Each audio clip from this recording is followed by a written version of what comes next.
బెంగళూరు నుండి అమలాపురం వెళ్తున్న ఓ ప్రైవేట్ బస్సులో మంటలు వ్యాపించి అగ్ని ప్రమాదం సంభవించిన ఘటన తిరుపతి జిల్లా రేణిగుంట మండలంలో చోటు చేసుకుంది. ఆదివారం తెల్లవారుజామున 3 గంటల ప్రాంతంలో ఈ ప్రమాదం సంభవించినట్లు పోలీసులు తెలిపారు. రేణిగుంట మండలం వేదల చెరువు దగ్గరలో ఉన్న ఉగాది హోటల్ వద్ద వెళ్తుండగా ఒక్కసారిగా బస్సు టైరు పగిలి మంటలు వ్యాపించడంతో అప్రమత్తమైన డ్రైవర్ బస్సును ఆపి ప్రయాణికులను దింపేశారు. సమాచారం అందుకున్న ఫైర్ సిబ్బంది ఘటనా స్థలానికి చేరుకుని మంటలను ఆర్పేశారు.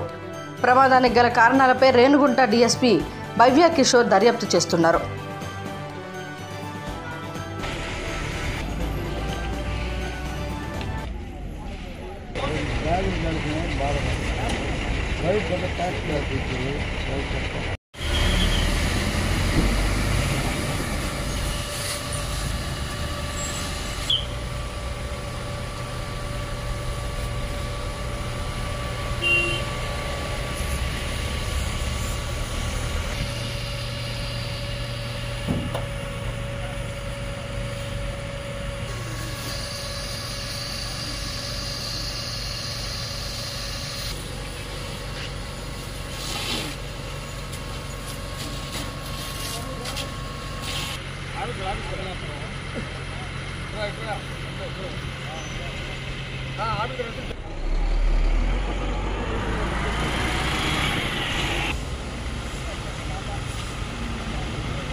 టైరు ఫైర్ అయ్యి దాని నుంచి ఇదైంది.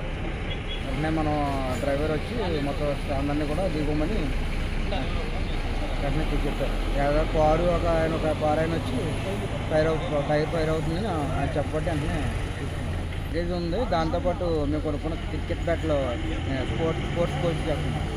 15,000 కూడా బ్యాట్లో ఒక 2 బ్యాట్లు, కోర్సు ఒక 16,000 ఉంటుంది. 2